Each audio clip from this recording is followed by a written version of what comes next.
Las iglesias todas son distintas. Y usted puede decir, ¿cómo es posible? Bueno, sí es posible, y le voy a decir por qué.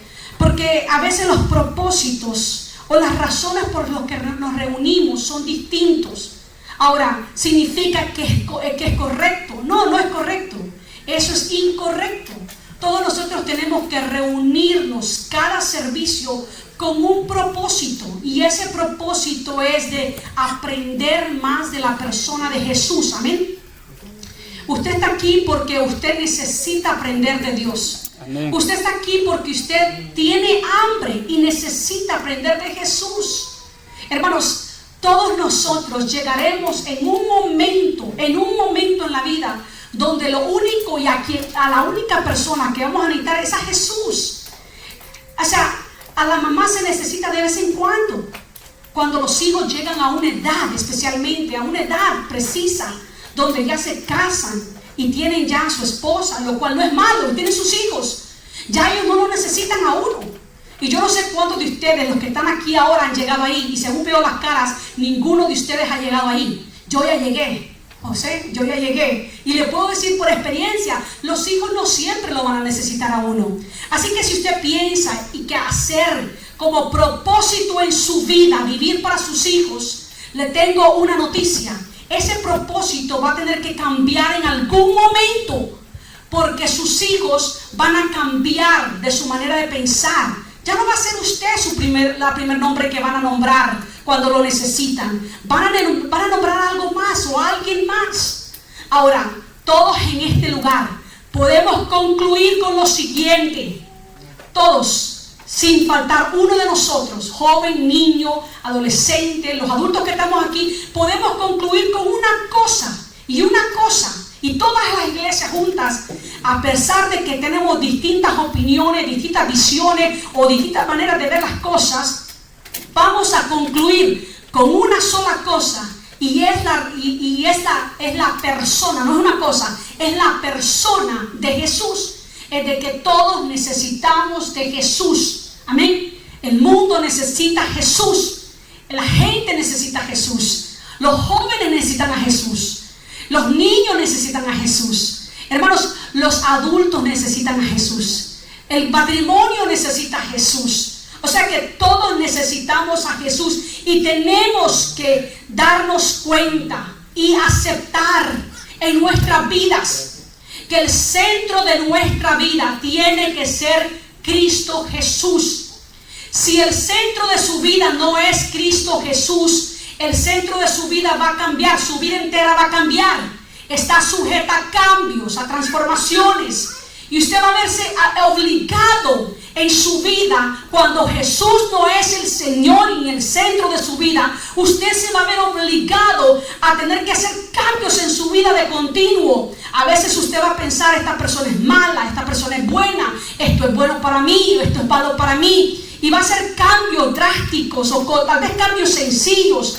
Va a cambiar el núcleo de amistad, va a cambiar incluso tal vez el nivel social que se encuentra usted, o el que se ha operado o se ha movido. Tal vez va a decir: no me gusta ser pobre, quiero ser rico. Pero eso sucede cuando no se centraliza a Jesucristo como el Señor de nuestras vidas.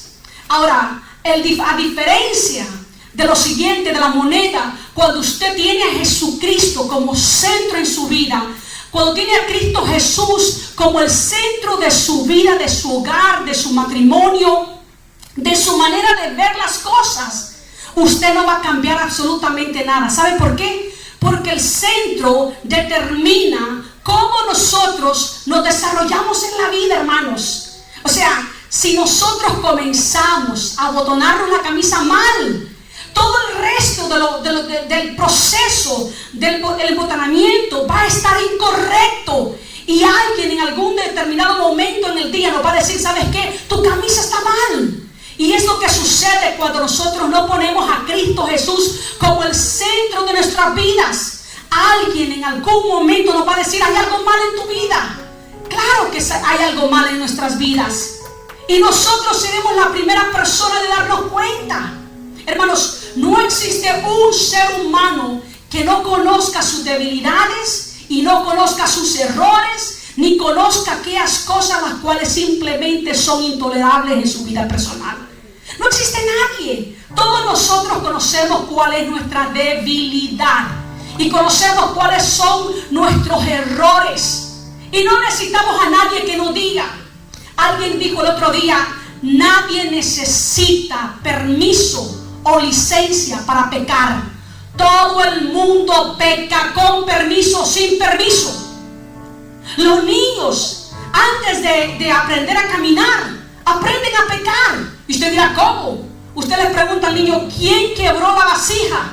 Hay niños que saben que usted va a accionar de una manera agresiva y no les conviene. Tal vez una palmada, ¿verdad? Le llaman nalgadas. Y los niños aprenden a protegerse. Y por un instinto natural de cuidarse a sí mismo, dicen, yo no la quebré. Aunque ellos fueron. El hombre es concebido en pecado. Lo dice la Escritura. Ahora, cuando nosotros nos damos cuenta de que tenemos errores y que tenemos debilidades en la vida y que no somos exentos al pecado, porque nadie es exento al pecado. ¿Sabía usted eso? Todo el mundo peca de alguna manera u otra. Hay días que usted puede decir, no voy a pecar ahora. Y es cuando más errores comete. ¿Por qué? Porque tenemos que darnos cuenta de que Cristo Jesús no solamente fue el Salvador, sino que Cristo Jesús es el Salvador y continúa siendo el Salvador de nuestras vidas. Que por más que nosotros queremos negarlo, nunca vamos a cambiar el hecho de que sin Cristo Jesús no podemos hacer absolutamente nada. Nada. El hombre sin Dios es nada. Amén. Usted y yo sin Jesús somos nada.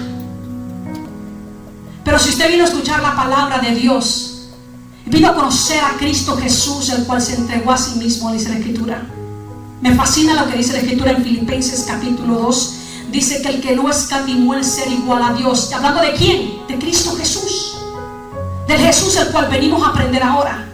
Dice, no escatimó en ser igual a Dios, sino que se entregó a sí mismo, tomando forma de siervo. Y la condición de siervo dice que se entregó hasta la muerte, y muerte de cruz. Si nosotros podemos entender lo siguiente y concluir todos, no en lo demás, no en cómo se lava una camisa, porque todo el mundo va a tener una opinión diferente. E incluso hay personas que van a decir, yo no lavo camisa, yo la tiro en la basura. Si no sirve, no sale la mancha, la tiro a la basura.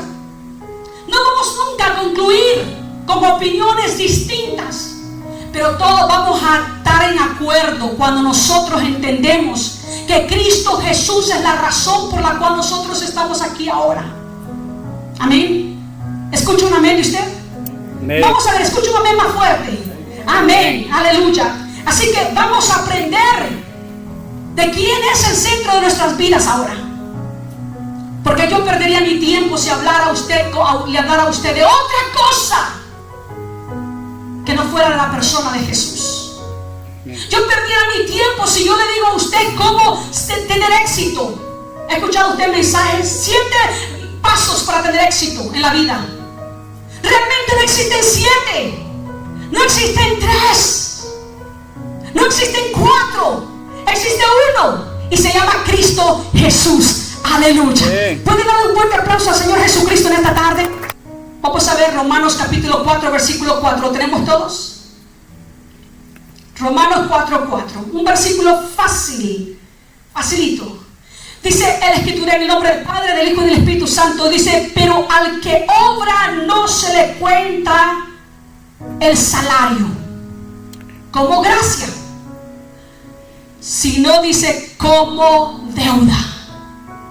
¿Qué significa esto? Que si yo tengo la capacidad de hacer algo yo personalmente y poder salvarme yo a mí misma, la gracia no puede hacer nada para mí.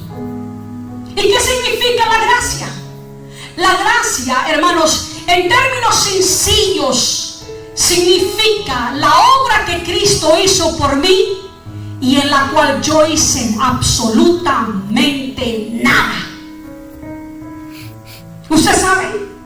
Absolutamente nada. Así que si somos justificados para con Dios por las obras, por lo que yo puedo hacer, dice el versículo, entonces no hay gloria en lo absoluto para Dios. Cristo Jesús lleva no gloria. ¿Por qué? Porque yo lo puedo hacer. Dice, el que recibe salario, dice el versículo 4, pero el que obra, no dice, no se le dé cuenta el salario. O sea, que hiciste algo, y porque obraste bien, porque hiciste algo, no se te cuenta como gracia, se cuenta como un pago. Amén. Hay gente en la vida que piensa que el portarse bien, hacer buenas obras, no voy a ver para la derecha, no voy a ver para la izquierda. Pero te pregunto yo, ¿cuánto tiempo podemos nosotros estar en esa mentalidad? Yo puedo ser bueno, yo puedo ser bueno, yo puedo ser salvo por lo que puedo hacer, yo puedo ser bueno. ¿Cuánto tiempo podemos repetirnos nosotros en la vida? Estamos hablando de la vida, no de un minuto, de toda una vida, pensando que nosotros podemos ganarnos el cielo, pensando de que yo puedo hacer algo que sustituya el sacrificio de Cristo Jesús en la cruz del Calvario. Y eso es lo que sucede. Hay gente ahora en día en las iglesias que están cansados. ¿Por qué? Porque lo que creen no les funciona. ¿Y por qué no funciona? Porque no están descansando, están trabajando, porque tengo que ganar el cielo, porque tengo que recibir el pago. ¿Y cuál es el pago? La vida eterna. Ese no es el pago suyo para comenzar, ese es el pago de que Cristo pagó en la cruz del Calvario. No es por mi obra. Hay un versículo que yo uso mucho en el evangelismo, y es un versículo muy conocido por todos ustedes, y quiero que vaya conmigo a ese versículo. Está en Efesios capítulo 2 versículo 8. Para muchos en este momento que ya dije la escritura, saben lo que dice la escritura en ese versículo. Efesios capítulo 2 versículo 8. Porque por gracia sois salvos. ¿Por qué somos salvos? Por gracia. ¿Qué significa esto? Que usted y yo no podemos hacer absolutamente nada por ser salvos. Nada, nada. Hace unos minutos estuvimos con los jóvenes y se les hizo una pregunta, y la pregunta fue la siguiente: ¿podemos ser salvos si nos portamos bien? Y esta pregunta le tocó al sector de varones. Dos dijeron, sí puedo portarme bien y ser salvo. El que estaba en medio dijo, no. Pero aquí está el caballero que dijo que no. No voy a decir nombres, quienes dijeron que sí. O sea, no podemos ganarnos la salvación. Amados hermanos, no podemos ganarnos la salvación. Ha sido comprobado en la historia de la iglesia, la cual revolucionó la historia. Martín Lutero, un hombre muy famoso, él mismo dijo, él estaba castigándose a sí mismo, él estaba obrando para ganar la salvación. Pero hay religiones enteras que se dedican a decirle al hombre que tiene que ganarse la salvación. En otras palabras, lo que Jesús hizo para esa religión significa absolutamente nada. ¿Por qué? Porque nosotros nos enfocamos en nosotros mismos. Y quiero que entiendan un factor muy importante. Todos en este momento entiendan lo siguiente: la gracia nos va a apuntar a Cristo Jesús. Amén. Y la religión equivocada y Satanás nos van a apuntar a nosotros mismos. ¿Qué quiero decir con eso? ¿Qué puedes hacer tú para ser salva? ¿Ok, Kelly? ¿Qué puedes hacer tú para ser salva? ¿Qué acaso cuando usted comete un pecado o hace algo indebido que usted sabe que no tiene que hacer, ¿qué es lo primero que usted hace? Mira hacia la cruz y ve el perdón. Pues la gracia es lo que hace. La religión nos lleva a vernos a nosotros mismos, y mientras nosotros estemos viéndonos en nuestros errores, en nuestros fracasos, en lo que podemos hacer y lo que no podemos hacer, no vamos a salir de ahí jamás. Pero cuando usted viene a Cristo Jesús y confiesa su pecado, amén. No estoy hablando de pecados, estoy hablando de pecado. ¿Por qué pecado? Porque todo el pecado Cristo lo llevó en la cruz del Calvario. Todos los pecados Cristo los llevó, amén. Y hay personas que dicen que tengo que confesar mi pecado ahora, pero si usted se pone a confesar, no va a terminar ahora. Porque hay pecados que usted cometió que usted no se acuerda. Entonces, como dicen, es un cuento de nunca acabar. Nunca. Entonces concluimos en este punto: el pecado, la carne, lo va a enfocar en usted, en lo que usted puede hacer y lo que no puede hacer. Pero la gracia bendita de Cristo Jesús, la obra de Cristo, nos enfoca en lo que Jesús hizo solamente. ¿Qué es lo que dice el versículo antes mencionado? Efesios capítulo 2 versículo 8: porque por gracia sois salvos por medio de la fe. Amén. ¿En quién? En Cristo Jesús. Aleluya. Amén. ¿En quién? En Cristo Jesús. Dice por medio de la fe. Y esto, ¿lo miran? Y esto, no de nosotros, pues es don de Dios. ¿Qué significa esto? Significa que mi salvación está fundada en el regalo que Cristo me hizo a mí en la cruz del Calvario. Aleluya. Está fundado no en lo que yo hago, sino en lo que Cristo hace por mí, lo que hizo por mí. Amén. Alabado sea el nombre poderoso de Cristo Jesús. ¿Cuántos le dan un aplauso fuerte al Señor Jesucristo en esta tarde? ¿Cuántos pueden decir gracias, Señor? Porque no se trata de mí, se trata de ti, Cordero Santo. Aleluya. Dice el versículo 4-5 de Romanos: mas el que cree en aquel que justifica al impío, su fe le es contada por justicia. Es lo que dice la Escritura en Romanos capítulo 4 versículo 5. Romanos 4:5 dice: mas al que no obra, o sea, al que no está queriendo ser bueno, méritos personales, trabajo personal. Hay que dar por sentado que yo no soy bueno porque yo quiero ser salvo. Yo soy bueno porque soy salvo.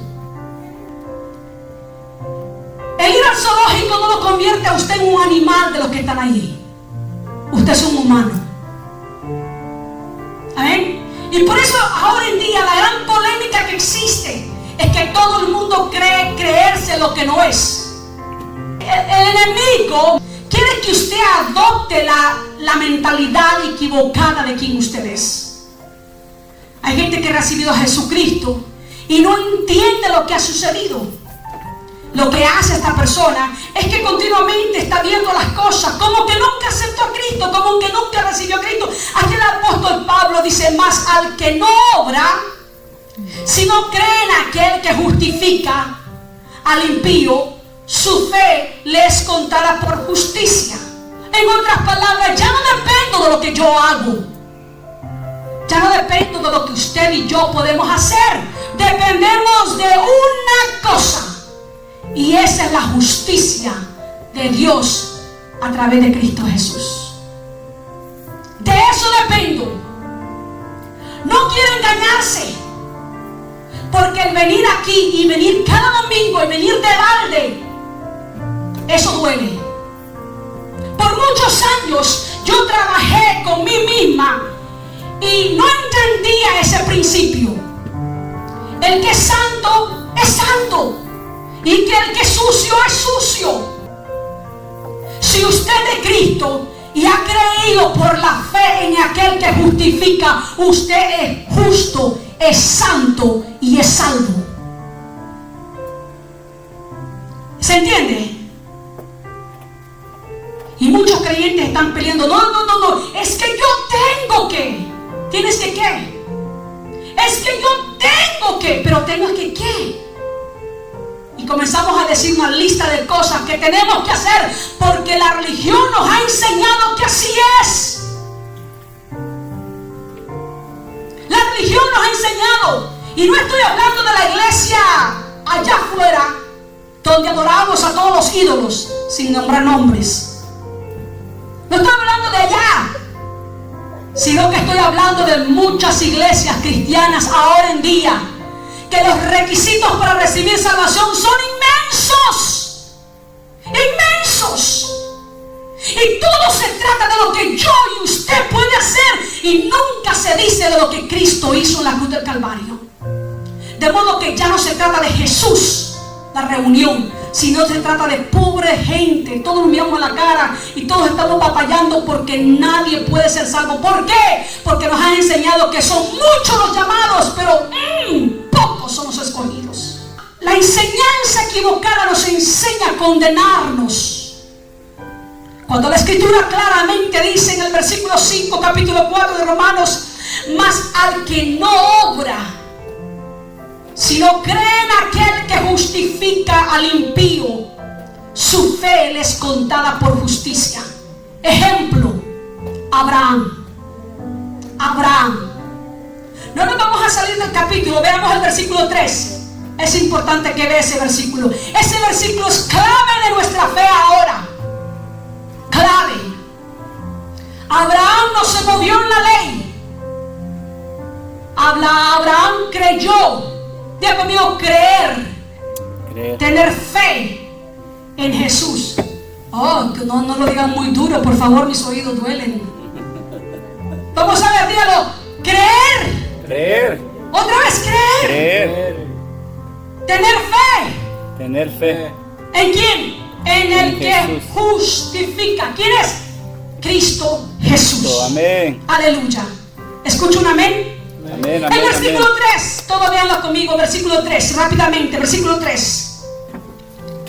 Porque ¿qué dice la Escritura? Creyó Abraham a Dios y le fue contado por justicia. Creyó Abraham a Dios y le fue contado por justicia. ¿Qué se necesita para recibir la salvación? Creer. Diga conmigo: creer, aleluya. Solamente. Oh, pero es que yo he aprendido a hacer, que tengo que hacer algo. El problema es que nosotros venimos muy entrenados. El diablo nos golpeó, nos latigó, nos entrenó por muchos años. El diablo nos entrenó que teníamos que trabajar, teníamos que sufrir.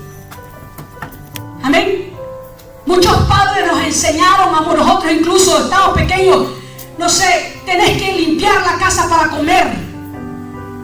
¿Ha escuchado usted padres que dicen así? Tenés que hacer algo en la casa para comer. Yo pienso que un hijo no tendría que hacer nada para comer.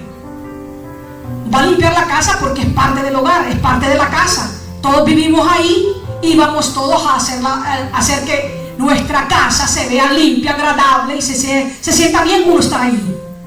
Pero nunca le diga a sus hijos que tienen que trabajar y limpiar para comer, porque entonces no es hijo, sino es uno más de afuera. No sé si me explico. Si usted tiene que trabajar por la salvación, entonces el sacrificio de Jesús significa absolutamente nada para usted. Pero cuando usted cree solamente en la obra de Cristo y usted confía en la cruz, en la obra de Jesucristo, en que su sangre es suficientemente poderosa para limpiarnos a nosotros de todos los pecados pasados, presentes y futuros, descanso en la provisión del Padre, porque el sacrificio, porque el Cordero es suficiente para mí. Amén. El Cordero es suficiente para mí. Alguien diga conmigo: amén. O sea que Abraham creyó y le fue contado por justicia. Abraham no tuvo que guardar los 10 mandamientos. Abraham no tuvo que circuncidarse para ser salvo. En los versículos después dice que se circuncidó por una señal, que creyó y le fue contado por justicia. Alabado sea el nombre poderoso del Señor. Mas al que cree, o sea que nosotros Somos justificados por el creer, por la fe en Cristo Jesús. Alabado el nombre poderoso del Señor. Como también David habla acerca de la bienaventuranza del hombre a quien Dios atribuye justicia sin obras. El versículo 6 del mismo capítulo 4 de Romanos, capítulo 4, versículo 6. Como también David, ¿qué dice? Dice, bienaventurado el hombre, dice básicamente, a quien Dios atribuye justicia sin obras. O sea, eres salvo. Pero ¿qué tengo que hacer? ¿Has recibido la obra de Jesús? ¿Crees en el Padre? Que el Padre envió a Jesucristo por mí en la cruz del Calvario. Amén. ¿Cuántas veces tengo que confesar mis pecados? La pregunta del millón. ¿Cuántas veces tengo que confesar mis pecados? Tengo que confesarla una vez. Porque la gracia, una vez significa una vez. Hebreos capítulo 9, pero en el capítulo 9 existe algo. El capítulo 10 hay algo que Cristo, dice la Escritura, entró al cielo, murió, dice la Biblia, entregó su vida, básicamente expiró en la tierra y tuvo que morir una vez. Cuando nosotros pedimos perdón una vez. Y el Señor nos perdona de nuestros pecados. Pero la Biblia dice ahora, aquí, claro, no lo escribí yo, lo escribió Dios para usted ahora. Y el Espíritu Santo nos revela la palabra ahora para que comencemos a vivir en libertad y comencemos a descansar en la obra perfecta de Cristo Jesús. Y confiemos, descansemos en el Señor, porque en la gracia no se obra, en la gracia se cree. Amén. Amén. Para todos ustedes que están peleando y están luchando consigo misma y la carne dice sí y usted dice que no, basta que usted diga, entienda lo siguiente: la obra la hizo Jesús. Soy libre, libre, libre, libre en el nombre de Cristo Jesús.